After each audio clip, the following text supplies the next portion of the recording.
Dernière minute, Paul Biya a ordonné une enquête sur les milliers de milliards de la ligne 94. Ngongo épinglé et dans la tourmente.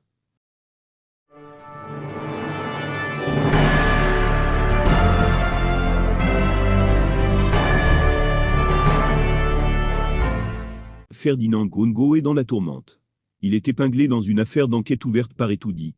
L'enquête est ordonnée sur de très hautes instructions de Paul Biya. Bonjour et bienvenue à tous sur Camé Info 1. La meilleure chaîne d'information et d'actualité au Cameroun. Si vous êtes nouveau sur la chaîne, je vous invite à cliquer sur le bouton d'abonnement là en dessous et d'activer la cloche de notification pour ne rien manquer de nos prochaines vidéos. Et surtout n'hésitez pas à laisser vos avis en commentaire à la fin de cette vidéo. La présidence de la République vient de lancer une enquête sur des dépenses effectuées sur la ligne 94.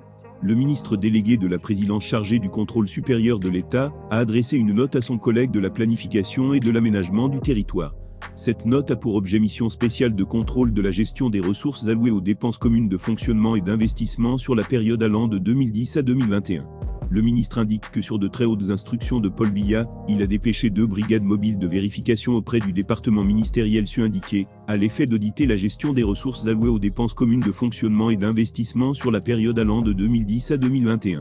Ladite équipe est dirigée par M. Wambanya Malom, inspecteur d'État, ajoute la ministre Mba Ashuro Fomandam, dans sa note du 1er avril 2022 adressée au ministre Alamin Ousmane May. La mission spéciale de contrôle vise à examiner les dépenses communes de fonctionnement et d'investissement sur la période allant de 2010 à 2021.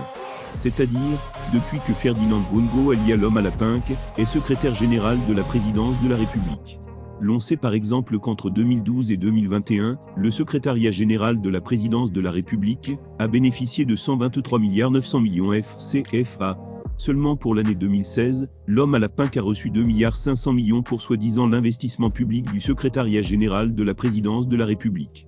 Alors que le secrétariat général de la présidence de la République, la même année avait déjà un budget de plus de 20 milliards FA. Ce n'est pas fini.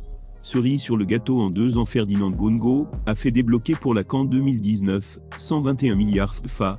Fait intriguant, la Task Force structure administrative logée au secrétariat général de la présidence de la République a reçu en 2017 40 milliards FA, commente le journaliste Boris Berthold.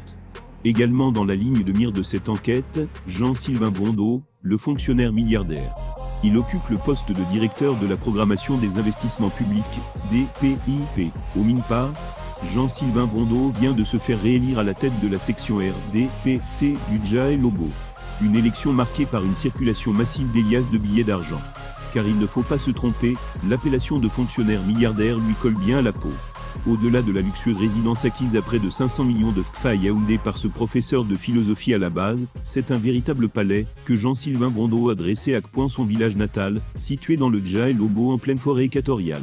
Ce vaste domaine, où les engins travaillent parfois, jusqu'à très tard dans la nuit, est souvent comparé au palais de Mobutu Seko à Badolite. D'où son second surnom dans les salons feutrés du Yaoundé, le prince de Badolite, ajoute le journaliste politologue. Là, nous sommes au terme de la vidéo. Surtout n'oubliez pas de vous abonner et de cliquer sur la cloche de notification pour recevoir le top des informations et actualités au Cameroun.